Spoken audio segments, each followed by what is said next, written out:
Hello, revolutionaries. Welcome to the online version of this course. Today's teaching assistant is Dante. He will not be involved in the grading, so you don't have to worry about how satanic he is. Please remember that your posts are due on Fridays at 5 p.m. This week, you should watch your colleagues' midterm media projects.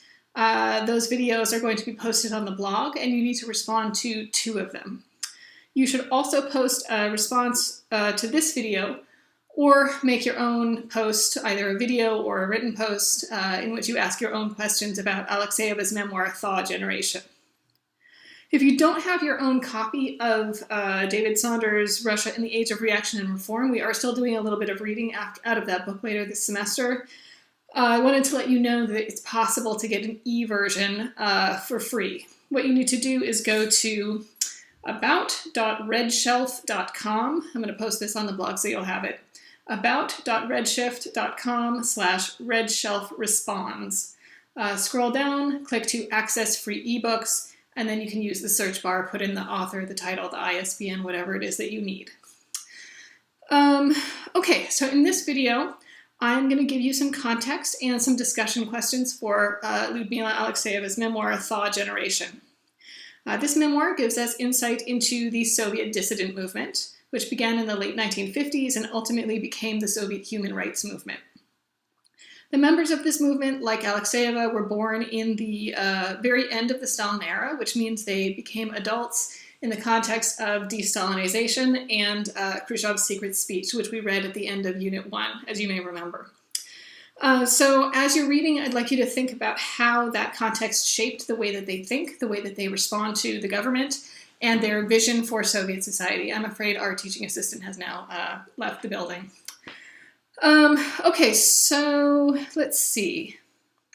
Giving you some context, Khrushchev was the leader of the Soviet Union from 1953, after Stalin's death, until 1964. We've already talked about this a little bit. There are some important aspects of the Khrushchev era, also known as the Thaw, which are going to help us put this memoir in context. The Soviet economy experienced a major post-war boom in the Khrushchev era. At the same time, economic planners in the Soviet Union started giving more priority to consumer goods. So whereas before the war it was all about industrialization and building up heavy industry, now in the Khrushchev era we start to see more production of clothing, household goods, housing itself. So for Soviet citizens, it really felt like the promises of the Soviet experiment were coming true. Everybody finally had their own place to live, and more consumer goods, more things that made their quality of life a lot better. As a part of de-Stalinization, Soviet society also became a lot more open. The fear and mutual suspicion of the Stalin era faded, and citizens felt a lot more freedom in their personal lives. The post-war generation that reached adulthood in this era turned out to be a lot less interested in politics than their parents. Partly this is the changing political atmosphere, but partly it's also that after a war, we see this phenomenon in all societies after a major war. Young people get more interested in just having fun and pleasure and hanging out, going to dances, going to movies, doing sports. So that's really a marker of this 1950s generation in the Soviet Union. They're also very interested in the West. They had a lot more information about the West than their parents did. And that came from a variety of sources. After the invention of shortwave radios, which became prevalent in this era, Soviet citizens could tune into Western broadcasts like Radio Free Europe and the BBC World Service. The Soviet government tried to block these signals sometimes, but they never really were very successful with it. And now that the Soviet Union had regular relations with other countries, there were also a lot more foreign diplomats in Russia. So particularly in Moscow, there were Soviet citizens who became friends with the children of Western diplomats and learned a lot about Western culture from them. And last but not least, Soviet soldiers were stationed in East Germany in this period, and they regularly brought back magazines, records, clothes, posters, all kinds of things that gave Soviet citizens clues about the West, and then they could, sort of feed their interest and try to recreate those styles within the Soviet Union. And also, of course, there was the Sixth International Festival of Youth and Students in Moscow in 1957.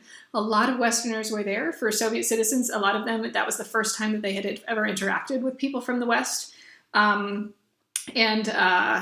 Well, you will have learned about that from Chase and Liam's midterm project. So that's all I'll say. But just so you get the sense that Soviet citizens had a lot more access to the West and interest in the West, and Soviet society really was opening up in this period.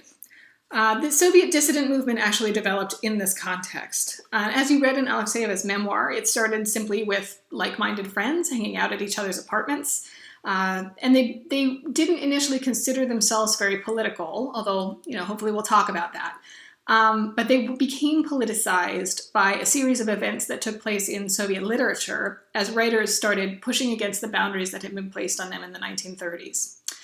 The first major event of this type came in 1958, when Boris Pasternak's novel Dr. Zhivago was awarded the Nobel Prize in Literature, but the government pressured him to turn it down. As Alexeyeva explains, many Soviet writers had been circulating work that they knew the censors wouldn't allow through samizdat, self-publishing. Sam means self, izdat means to publish. So there was this method of self-publishing to circulate things that would definitely not be approved by the censors. Pasternak did a version of this. He sent his manuscript to a friend in Italy, and it was published there. And he did that because he knew that it wouldn't be accepted by Soviet censors. So because he had done this, because the manuscript was never approved by the Soviet government, the government forced him to turn down the Nobel Prize. And the Soviet dissidents felt that this was very, very unfair. A series of trials in the 1960s had an even more radicalizing effect on them. Between 1964 and 1968, several writers were tried and convicted of anti-Soviet propaganda. That was the official term for it. And they were convicted of this for publishing their work either in samizdat or for publishing it abroad the way that Pasternak did, but either way for circumventing Soviet controls of literature. Meanwhile, in 1968 was also the year that Czechoslovakia, which was a member of the Eastern Bloc, attempted to reform its socialist system and forge a path that was still socialist but different from Soviet socialism. And Leonid Brezhnev, who by that point had taken over from Khrushchev as the leader of the Soviet Union, he sent in the Warsaw Pact troops, the troops from the other members of the Eastern Bloc, to force Czechoslovakia back onto the Soviet path. And the dissidents found this very shocking and unfair as well. So in response to these events, the dissidents held their first public protest in which they demanded that the state respect its own constitution, and you read about that in the memoir. They were also inspired to begin publishing a samizdat journal, the Chronicle of Current Events, and they used that journal to publicize the government's abuses of power. Finally, they founded the Initiative Group in Defense of Human Rights in the USSR, the goal of which was to put pressure on the government to stop abuses by bringing them to the attention of the wider world.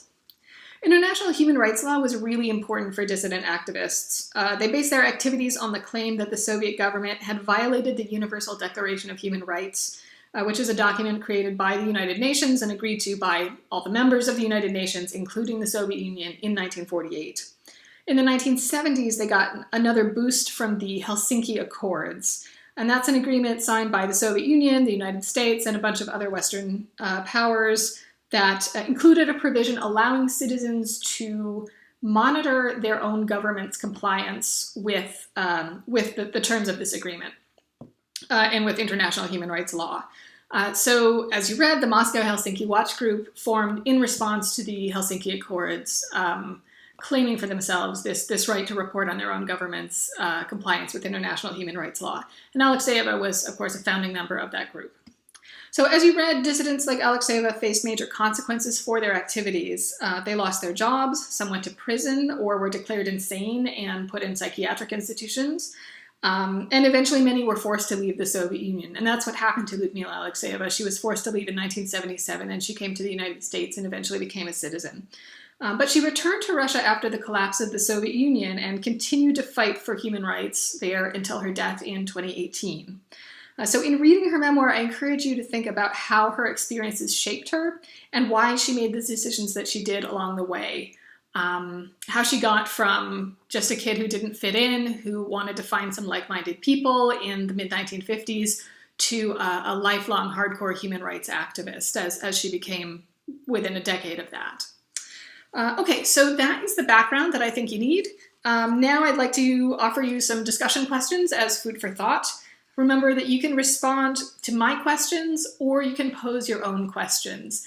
Just make sure that by Friday at 5 p.m. you have responded in some manner to today's lesson. Okay, question number 1. On pages 83 and 84, Alexeyeva describes the Kampanya as being not political. Do you agree with this assessment, or do you think that they were political in their own way? Was it possible in the context of the Soviet Union for any group of people to actually be apolitical? Do you think that, and also related to this, do you think that people who don't fit in will always find each other? Like, is this a Soviet Union thing? Is this a totalitarian society thing? Or is this just, no matter where you are, people are going to find each other and they're going to find a way to share their interests? And I encourage you to think of this not only in terms of, American society, but also thinking about online communities that transcend national boundaries today. Okay, that's the first question. Second question, looking at Alexeyeva's description of samizdat, which comes around pages 95 to 100, how do you make sense of the types of things that were published in samizdat? What kind of categories can we put on this? And how does this literature, the pieces that they choose to publish in samizdat, how does that relate to Alexander Radzyshev's Journey from St. Petersburg to Moscow, which was also banned and which we read about a couple of weeks ago? Related to that, samizdat takes a lot of work to produce. So I'd like you to reflect on why it was worth it to the dissident community to go to all the effort to reproduce these materials and pass them around. And also think about how it changes your relationship to a text if you not only read it, but you actually type the whole thing out yourself. Okay, third question. I'd like you to analyze the first Constitution Day protest in 1966, which was held in response to the trial of Sinyavsky and Daniel. The protest only lasted 5 seconds. Alexeyeva thinks that it was a major, major success. I wonder what you think. Was it a big success, or do you think not so much? Related to that, in the invitation, which Alexeyeva reproduces on page 120, Alec, Yesen, and Volpin demands that everyone chant only one slogan and maintain their decorum throughout the protest. Why do you think these things were so important in the context of this particular protest? And was he right to control it so closely, or do you think that there's a missed opportunity there? Like, what might have happened if he had been more open with the form? So I'm asking you to assess whether this was a good decision or a bad decision on his part, and why you think he made this decision in the first place. All right, question number 4. On page 167 to 169, Alexeyeva describes how the dissidents turned to petitioning as a way to protest the trial of Ginsburg and Galanskov in 1968. Remember, those are the guys who published a samizdat transcript of the Sinyavsky-Daniel trial, and then they themselves got put on trial. Signing a petition makes her nervous in a new way. So I wonder why, if we can just sort of unpack this moment, why is it hard for her to sign the petition? Why does that feel like something different and possibly more dangerous to her? Now, she ultimately decides to sign the petition, but some of her friends do not. People who are willing to sort of support a cause and talk about a cause and go to a protest, they're not willing to sign a document. So I would like you to unpack that situation, think about the motivations on all sides, and also see, like in this particular case, which side do you support? Do you think if you were there, would you sign the petition or would you not? And also I'd like you to think about how you relate to this question of whether or not to sign a petition, because we live in a moment where all of us every day probably, I know I do, you probably do as well, get like tons of petitions through email. And you get asked to sign lots and lots of different things, and signing petitions has become very regular for us. And so I wonder if you can reflect on how our relationships, how your personal relationship and how as a society our relationship to petitioning has changed since Alexeyeva's time. All right, question number 5. The story of the Chronicle of Current Events starts with the Sinyavsky and Daniel trial, with them being sent to prison. That's sort of the impetus for creating the Chronicle of Current Events. A lot of people in Moscow offer to help however they can, and once Sinyavsky and Daniel get to the prison camp they've been sent to, they actually meet a lot of prisoners who have stories that they think are worth telling and need to be publicized. Why do you think that they chose Article 19 of the Universal Declaration of Human Rights as the epigraph for the for the Chronicle of Current Events? Why choose that particular text? What does it symbolize to them? Why connect to the UDHR? And also why use Article 19? Okay, last but not least, the dissidents, who at this point we can talk about as human rights activists, they make sure that every issue of the Chronicle reaches the foreign press. And once they start the Moscow-Helsinki Watch Group, they use a similar tactic to publicize their findings. Remember, they get US Congresswomen Millicent Fenwick involved, and they're using the international press a lot. Why is it so important to them to publicize their activity through the Western press? What does international publicity help them accomplish that they couldn't do internally? And how does this help the group survive? And then last but not least, I'm interested in your thoughts on why it was possible for, this is a little bit of a speculative question, but I wonder what you think why it was possible for the Brezhnev regime to ultimately force the Moscow-Helsinki Watch Group out of existence. They had survived for so long. They had all of these international contacts, but ultimately, they really had to close down the group in 1982 because just about everybody had been arrested or sent to prison camp or whatever. So actually, let me modify that question a little bit. Obviously, I'm improvising on this one. I guess the question of why the government was able to shut them down is a little bit straightforward, but perhaps you can reflect on what is their legacy. What is the legacy of this group that ultimately was forced out of existence, that existed for a grand total of 58 to 82, so maybe 25 years, but was forced out of existence before Brezhnev was forced out of power. Okay, those are my questions for you. I'm very eager to see how you respond. I am also interested in your comments on the video format. Obviously, this is all an experiment, so if there are things that are or are not working for you, let me know by email. Okay, thank you very much, and I will see you online, and I will see you next week.